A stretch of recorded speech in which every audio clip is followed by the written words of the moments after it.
Good evening guys, Chris from Needless Lifestyles. Today I'm going to be showing you a very good, a very quick recipe for meat and potato pie. Okay, this is traditionally going to be used as a cheat day, okay. I've tried to make this as clean as possible, so I'm going to show you how. Let's go. Okay, so guys, what we actually need to do first is make the pastry. So in a bowl I've got 190 grams of gluten-free flour. Okay, to that I'm going to add a pinch of salt and pepper. You know, it's important as well, really, to when you're making pastry, you know, you want to get as much flavour into every little aspect of this dish. Okay, it's going to make the end result much tastier.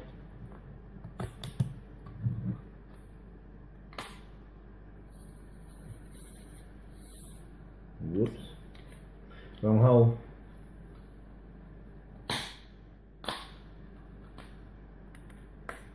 Okay.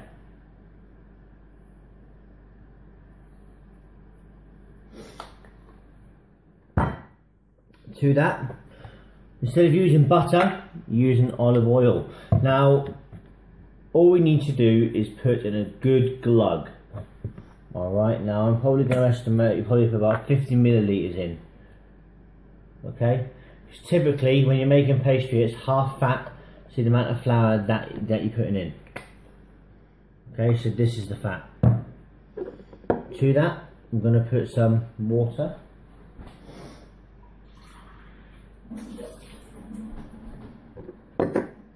Crack an egg in there, and then just a little touch of water. Get in there with the knife, fork even, and just start bringing it together bit by bit until you get your pastry dough. See you guys in. So now I've got my floured surface here. Okay, now the benefits of using this style of pastry as opposed to rubbing fat and the flour together, okay, this can be used straight away. This doesn't require any resting in the fridge. Okay, so this is a much quicker. Now when you start to when it starts to come together, you'll notice that this dough will be it will seem a lot wetter. Okay, so cut into bits into 4 and cut it into halves again. So this recipe will make 4 good size pies.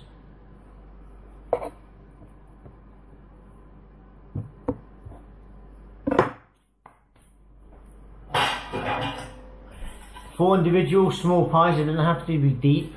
You can get deeper ones should you wish to. Okay, pre-oil the trays. I've actually gone and bought a rolling pin today, so if you haven't got a rolling pin, guys, remember you can use your cling film to roll stuff out. So, self-explanatory, just roll out. Now this will be typically quite flaky, this pastry, okay, so you don't have to worry about overhandling it. Okay, now I like this pastry to be quite thin because the base will almost want to kind of fry at the bottom.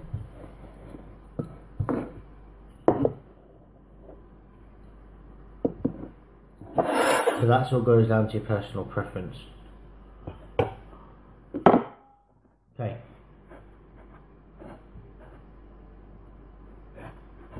So line up all of your tins like so. Now allow it to overhang like that, and I'll tell you why in a moment. I'm just going to do the rest. I'll see you. Okay, so 4 lined dishes. Now you leave this to one side while you do your filling.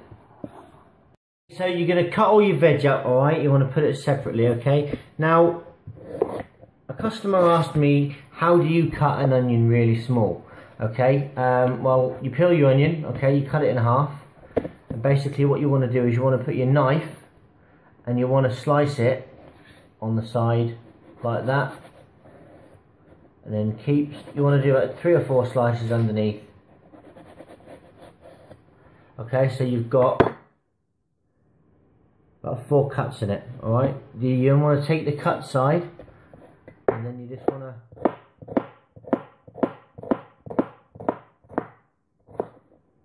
cut down like that, so you end up like, I don't know if you guys can see that, and then simply go back over it again to how thick or how thin you want your dice to be. So it would be like that. Now that's how you dice up small onions. Now for those of you that don't really care, you can just roughly cut it like that.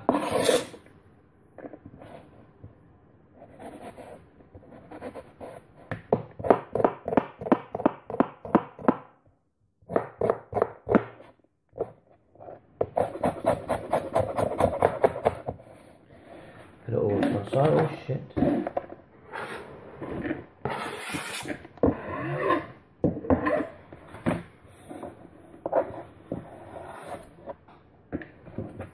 Your carrot, I don't bother peeling it, it's not that important.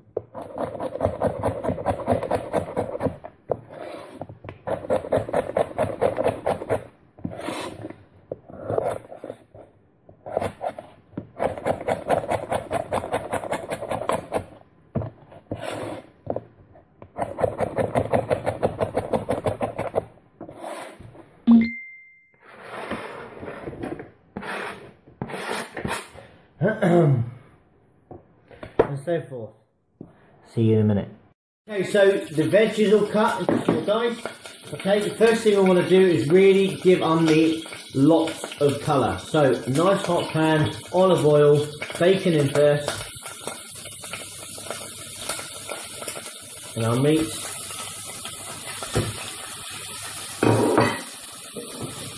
Give us a really good brown, okay? I want to cook this for about 10 minutes.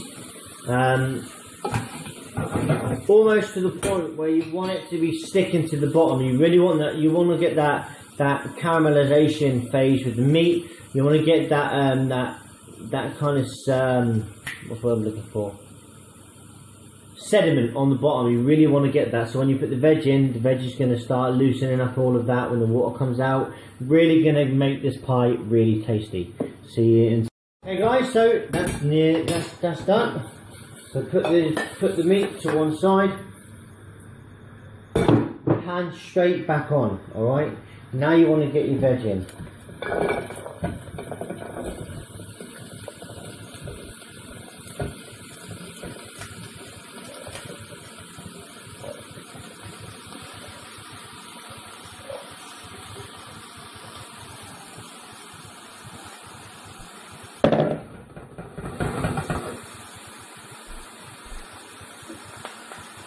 Now, to speed this cooking process up, okay, and to lift the sediment off the bottom of the pan, put in a small glass of water. Okay, what you're going to do is you're going to create, obviously the water's going to lift all the sediment off and it's going to start creating more steam. It's going to cook the veg much faster. Now remember when I said that it all depends on the size of your veg. If it's quite small, this is going to speed this process up to about 6 minutes. See you in 6 minutes. Okay, so the next step would obviously be take off the heat. So the veg is cooked. So the meat's cooked and the veg is cooked. Okay, now for the magic part. Okay, now we make our gravy. Okay, at this stage, what you want to do is get your pie bases, put it in the oven just to bake for about 10 minutes. Oven on 180 degrees for 10 minutes. So remember guys, you're still using the same pan, right? Don't forget we're always adding flavour to it. So you want to add about a tablespoon of tomato paste, 2 KO beef stock cubes. Now I've put about 150 millilitres of water in here.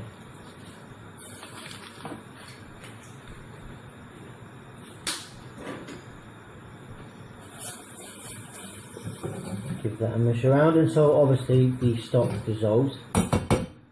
At this point you can choose you could put maybe a bit of mustard in here if you wanted to. Okay, I'm going to add just a few mixed herbs.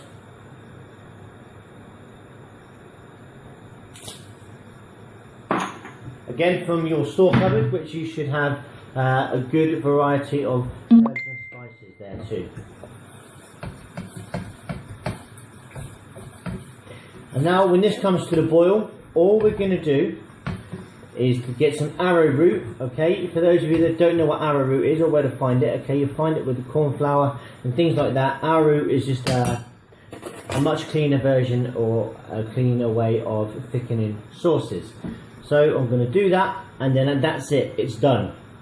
Okay, now you could, if you wish to, put a little bit of brandy in here as well. Okay, that will give it a little bit of extra flavour too.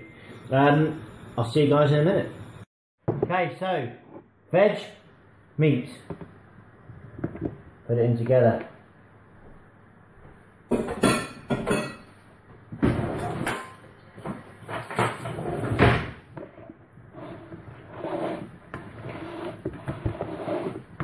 As you can see, there's a lot of mix here.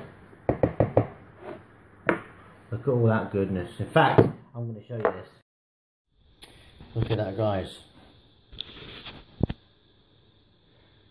Lots good meat in there. Beautiful. Now it's just a simple case of adding the gravy a little bit at a time, because what you don't want to do at this stage is put it so the meat's absolutely drowning. You want it to be still quite chunky. You just want the gravy to coat all that lovely filling.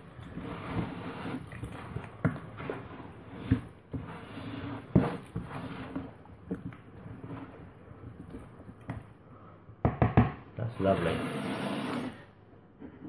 So, there's two ways you can plate this up. You can take one of your rustic pastry cases, okay, like I said. The reason why I said leave it like that, because it looks homemade, it looks better, and I think it just adds a little bit of a touch to it. Okay, so first way you can plate this dish up. Okay, you can just simply at this stage get the filling.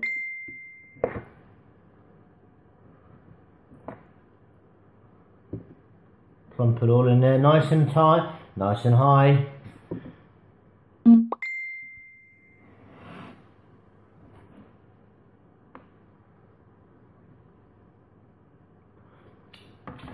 Oh. Okay, get some pre-made sweet potato mash.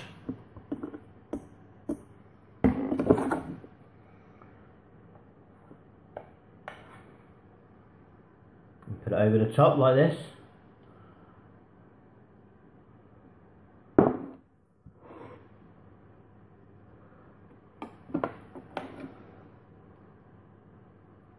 Everyone's a fan of sweet potato mash.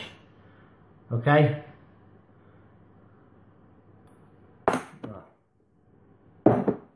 So that's the first way you can plate it.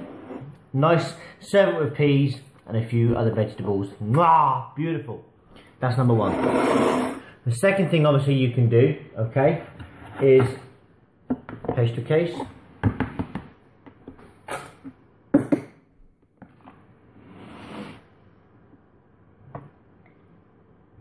Filling.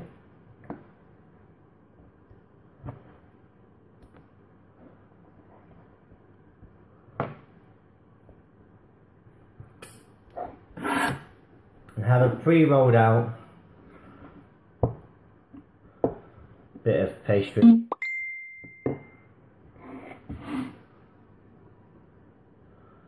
Thing over the top. And just pop that back into your tray. Whack it back in the oven. See you in 5. And here is the other way you could do it. You could flip it round. Obviously I've got, in fact I'm going to show you. So there you go guys. Nice clean homemade pie, mash and gravy. And you can also have it as a little handheld little pie like that. And you've also got all this mix left here. So you can freeze this. You can have this with maybe some rice, or maybe you can have it with a bit of quinoa. Lovely jubbly. Hope you enjoyed this recipe guys. I'm going to go and chuck into this. Yummy. Enjoy.